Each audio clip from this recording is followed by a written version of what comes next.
앞으로 한 4년은 우리가 가슴이 웅장해질 수 있을 것 같다. 맞아요. 뭐 이런 얘기를 하시는 분들도 계신데, 그럼 아까 그런 이유로 재건축과 재개발의 판이 깔리는 건가요? 어떻게 좀 보세요? 재개발 재건축에 판이 깔리고요. 그리고 지금 뭐 윤석열 당선인이 그 공약으로 내세웠던 것들은 뭐 사실 다른 유튜브에서도 워낙 많이 지금 나오기 때문에 안전진단 30 넘으면 뭐 완화해주겠다, 재건축 초과이익 환수제를 완화해주겠다. 전 그런 얘기 안 하고 이미 다 외우셨을 거예요. 네, 다 외워요. 하도 들어가지고. 다른 채널에서 얘기하지 않는 완전 키포인트 하나를 말씀드리려고 해요. 저는 윤석열 당선인의 공약 중에 제가 제일 관심 있어 하는 게 민간 임대 사업자의 부활이에요. 주택 임대 사업자.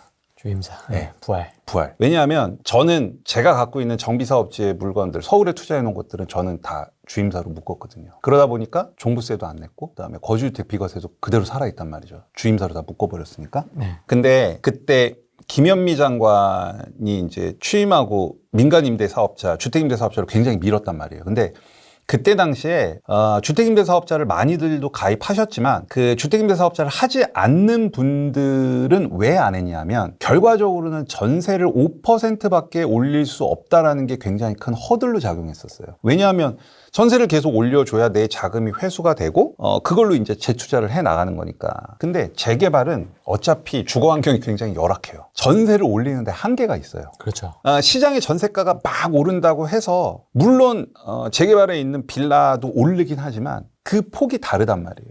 거기는 한계점이라는 게 있어요. 그래서 5%만 올리는 게 속상할 수도 있지만 반대로 생각하면 너무나 좋은 기회라는 거죠. 그래서 저는 그게 구체적으로 어느 정도까지 완화가 될지는 아직 모르겠어요. 근데 저는 그거를 굉장히 유심히 보고 있어요. 왜냐하면 주택임대사업자를 만약에 예를 들어서 옛날 김현미 장관 처음에 기획했던 걸로 회기를 하면은 종부세 합산 배제죠. 그다음에 거주주택 비과세 그대로 받을 수 있고 재산세 그 할인을 받는단 말이에요. 감면 받는단 말이에요. 네. 이거 엄청 좋은 혜택이거든요. 그리고 지금은 없어졌지만 장기보유 특별공제도 그대로 적용이 됐단 말이에요. 네. 그래서 저는 만약에 민간 임대사업자가 정상화된다라고 하면은 1주택자 자금 여력이 있는 분들은 아주 큰 기회. 민간 임대사업자가 풀렸을 때 그러면 어떤 투자 전략을 갖고 가야 되느냐라고 하면 자금 여력에 따라 좀 다르겠지만 이제 보면은 재개발이라는 게 어떤 도시 및 주거환경 정비법이라는 그 법의 절차에 의해서 재개발이 법의 절차에 의해서 진행이 되는데 네. 당연히 이 법의 절차의 앞단계면 앞단계일수록 가격이 싸겠죠. 재개발이 점점 완성될수록 가격이 비쌀 거잖아요. 또 똑같이 상급지에서 하급지로 갈수록 가격이 싸겠죠. 네. 그럼 만약에 주택임대사업자가 풀렸다. 그러면 내가 가진 금액에서 급지를 올리면서 사업 단계 앞으로 와서 잡는 거예요. 왜냐하면 어쨌든 지금 살아있는 빌라 같은 경우는 지금 살아있는 건 10년이거든요. 10년이고 적어도 윤석열 당선인이랑 오세훈 서울시장 체제에서는 사업 속도가 굉장히 많이 날 것 같아요. 그러면 굳이 내가 내 자금 갖고 어느 정도 사업이 진행된 곳에 B급지로 가느니 사업이 좀 더 초기인 단계로 A급지로 갈 수 있다는 거죠. 그렇게 투자 전략을 갖고 가시고 그때 주택임대사업자로 묶어서 1주택자분 같은 경우는 하나를 이렇게 해 놓으시면 나중에 보물이 되죠. 예. 보물이 됩니다. 어디였더라? 국토교통부였나? 2021년에 뭘 조사를 했어요. 그 조사 타이틀은 제가 정확히 기억이 안 나는데 서울의 주거용 건물의 노후도를 보니까 49.7%, 그러니까 50%가 30년이 넘었어요. 그러니까 아파트 한 동, 뭐 빌라 한 동 이렇게 동으로 세웠을 때, 그러니까 두 동 중에 한 동은 30년이 넘었다는 거고 재개발 재건축은 이제 시대를 걸을 수가 없는 거고 그 동력이 지금 다 마련이 됐고 사실 이제 팁을 하나 더 드리면 대통령이 국민의힘이잖아요. 네. 그렇죠? 서울시장이 오세훈 서울시장이 된다라고 가정을 하고 그다음에 이제 구청장을 뽑겠죠. 그러면 구청장을 뽑으면 제가 그래서 지금 요즘 보고 있는 게 윤석열 당선인이 25개 자치구에서 이재명 후보보다 더 많은 표를 받은 구를 보고 있어요. 한강 라인. 그렇죠. 강남 3구. 네. 근데 이제 강남 3구에는 재개발이 없고 그러면 대통령이 국힘, 서울시장 국힘, 자치구청장 국힘 하면 그 자치구에 있는 재개발, 특히 신속통합계획이라고 하는 것들은 뭐 여러분들 상상에 맡기겠습니다. 가슴이 더 웅장해진다. 전 너무 설레요. 그래서 그리고 이제 그런 것들이 보이니까 입지가 좀 떨어지는 곳에서 리모델링 이슈가 안 되는 아파트를 가지고 계신다고 하면 이번에 갈아타시라고 저는 조언을 드리고 있어요. 제 수강생 분들한테도 그렇고 제 지인들한테도 그렇고. 왜냐하면 저는 사실 시장을 전망을 거의 안 해요. 왜냐하면 시장이 올릴지 떨어질지는 저는 그건 신의 영역이라고 봐요.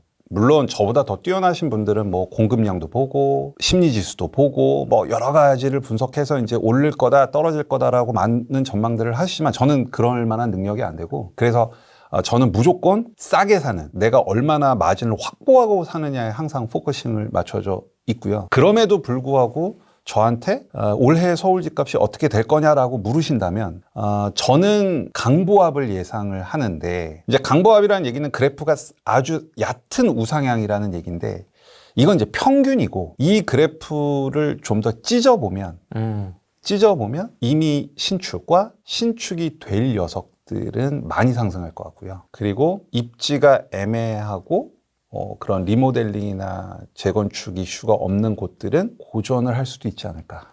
그래서 이제 이런 것들이 평균이 돼서 강보합 형태로 나타날 것 같은 게 그냥 제 예상입니다. 자기가 갖고 있는 포트폴리오를 상황에 따라서 좀 조절할 필요는 있겠네요. 네, 저는 그렇게 보고 있어요. 다 그 개별 컨디션이 다 다르기 때문에. 그렇죠. 이제 저도 수업을 하다 보면은 어디가 좋아요라는 얘기들을 많이 질문을 받습니다. 지금 어디 가서 투자하면 좋아요라는 얘기를 많이 듣는데, 아마 그 시청자분들께서 조금 어색하실 수도 있는데, 저는 지역보다는 물건에 포커싱을 더 둬요. 그러니까 예를 들면 이런 거죠. 어차피 내가 수익을 안고 가려면 그 물건을 싸게 사야 되잖아요. 싸게 사. 그러면 저평가가 되어 있다는 거는 결과적으로는 상대적으로 봤을 때 여기가 얼마고 여기가 얼마인데 그 갭이 너무 크다라는 판단에 의해서 사람들은 저평가라고 얘기를 하는데, 네. 사실 그 지역 간의 서열의 퍼센테이지도 그거를 명확하게 기준점을 갖고 가기가 쉽지는 않다라는 게 제 판단이고, 그래서 저는 제가 원하는, 그러니까 매력이 있다라고, 그러니까 예를 들면 얼마 전에 2040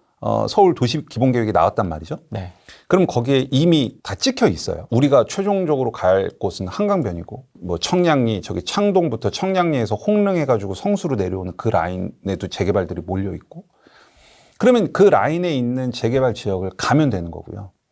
그러면 중개사를 통해서 개별 물건을 받아보고, 이 개별 물건을 가지고 내가 수익을 돌려서, 제가 생각하는 기준점은 조금 어려운 얘기일 수도 있는데, 이제 재개발이라는 게 크게 보면은 구역이 지정되고 그 재개발을 추진하는 주체가 확정되는 게 조합이 설립되고, 그다음에 이제 사업 시행 인가라는 걸 받고 관리 처분 인가라는 걸 받는데, 저는 조합 설립 인가 전후로 투자, 그러니까 내가 투자하려는 재개발 사업장이 이제 조합 설립 인가가 났다. 그러면 저는 무조건 내 투자 금액의 100% 이상의 마진이 확보돼야 투자해요. 그러니까 예를 들면 뭐 A라는 구역이 조합 설립 인가가 이제 났어. 근데 내가 A라는 구역에 투자하는 금액이 3억이야. 그러면 나는 3억의 마진을 이미 확보한 상태가 아니면 전 투자를 안 해요. 사업 시행 인가 전후로는 70에서 80%. 예를 들어 내가 3억을 투자를 했다. 그러면은 2억 4천은 내가 싸게 사야 돼. 그다음에 관리 처분은 내가 3억을 투자했다. 그럼 1억 5천은 싸게 사야 돼. 저는 이게 더 중요해요. 뭐 저평가 지역, 고평가 지역보다는 개별 사업장별로 물건을 가지고 분석했을 때 사업 단계에서 나한테 주어지는 수익의 크기를 보고 그 수익의 크기가 내가 만족하면 저는 해요. 그래서 제가 예를 하나 좀 드려도 되나요? 네. 예, 예를 하나 더 해드리면, 아무래도 서울은 좀 비싸잖아요.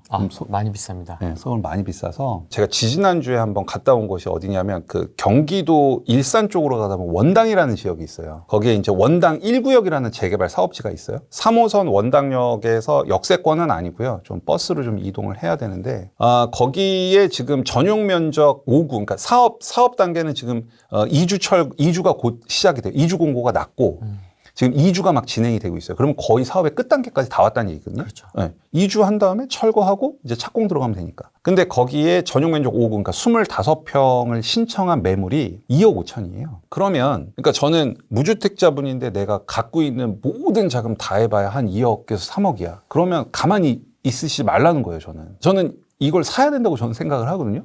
리스크도 거의 없잖아요, 지금 2주니까. 그러면 이 2억 5천짜리를 사면 이게 감정가가 대략 한 6천만 원 되고 프리미엄이 1억 9천짜리란 말이죠. 그러면 딱 봤을 때 피가 1억 9천? 감정가가 6천밖에 안 되는 걸 내가 2억 5천 원 주고 산다고? 라고 하면 투자가 안 되는 거죠. 그렇죠. 그렇죠. 네. 그럼 이제 여기서부터 조금만 분석을 하면 돼요. 그러면 뭐냐면 이 원당 1구역에 전용 면적 5구를 받는 조합원 분양가가 대략 한 3억 2,500이에요. 그 매매 2억 5천짜리 매물을 사면 거기 아파트 나중에 새 아파트가 딱 지어질 거잖아요. 25평 새 아파트를 내가 갔는데 지불하는 총 금액은 5억 1,500이 나와요. 내가 2억 5천짜리를 사면. 그러면 나중에 새 아파트가 들어오는 5구를 내가 전용면적 24평을 내가 5억 1,500 주고 사는 거거든요. 그러면 이 5억 1,500이 얼마나 싼지만 분석을 하면 되는 거예요. 이제. 그렇죠. 네, 그거면 끝나는 거거든요. 그런데 제가 아까 재건축 아파트 얘기할 때 저는 재개발 지역이나 재건축 지역이 있으면 여기에 나중에 새 아파트가 들어왔을 때 지금 현재에 들어와 있다는 가정하에 적정 시세가 얼마인지를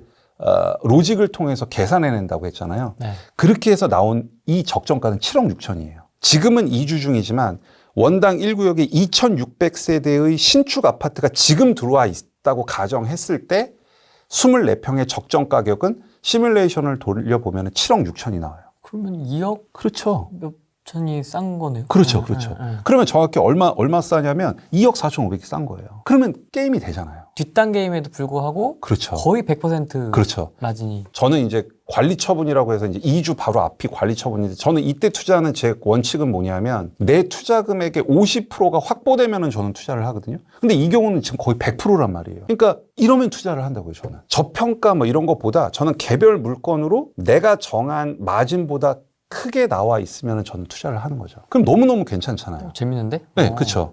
그러니까 근데 사실 여기가 토지거래허가지역으로 묶여 있어요. 묶여 있어가지고 원래 토지거래허가지역으로 묶여 있으면 실거주를 해야 살 수 있잖아요.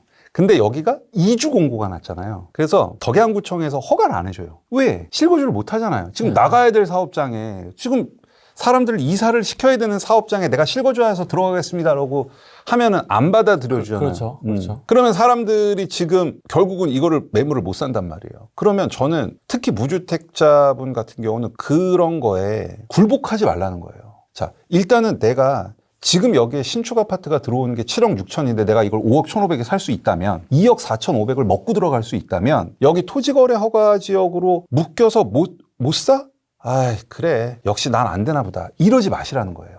아니, 묶였는데? 못 들어가. 그렇죠. 묶였는데 못 들어가잖아요. 네. 거기서 포기하시면 안 된다는 거예요. 그럼 어떻게 해야 되겠어요? 어떻게 되는 거야? 덕양구청을 찾아가야죠. 아, 직접 가서. 가죠. 네. 그래서 토지거래 담당자 분을 만나야죠. 언제 풀어줄 건지에 대해서 물어봐야죠. 토지거래 허가에 대해서요? 네, 물어봐야죠. 왜냐하면 무주택자가 뭐 투기 수요도 아니고 무주택자가 내가 여기 들어가서 살겠다고 하는데 나중에 여기가 신축 아파트가 돼서 들어가서 살면 되잖아요. 나중에 새 아파트 지어서 들어가서 살면 되잖아요. 그래서 내가 허가를 받겠다는데 그럼 가서 얘기를 하는 거예요. 난 이렇게 한다. 그래서 제가 이제 얘기를 한번 해봤죠. 그랬더니 이제 담당자 분께서는 3월 말 안으로 결론이 난다고 얘기를 하셨고 국토부랑 지금 협의 중이래요. 아, 푸는 시기에 대해서? 네. 토지거래 허가를 풀지 말지가 3월 말까지 결론을 내겠다라고 이제 말씀을 주신 거죠.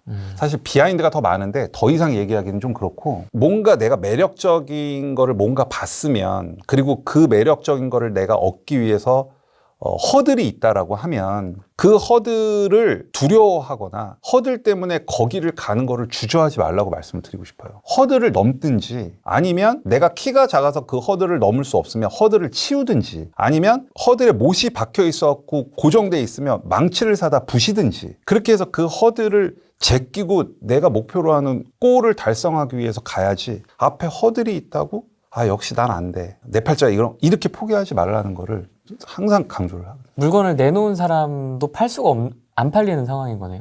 그래서 뭐 좀 다른 방식대로 지금 뭐 좀 하는 건 있는데 그거는 제가 여기서 말씀드리기 좀 그렇고 만약에 내가 이게 진짜 절실하다라고 얘기하면은 저 같으면은 그 매일매일 모니터링을 할 것 같아요. 토지거래 언제 풀리는지 하다가 풀렸어. 그럼 그때 바로 잡아야죠. 그 정도 노력은 해야죠. 내가 지금까지 상승장을 못해서 속상하면 그래서 그걸 어느 정도 따라잡고 싶으면 그 정도는 각오가 돼 있어요.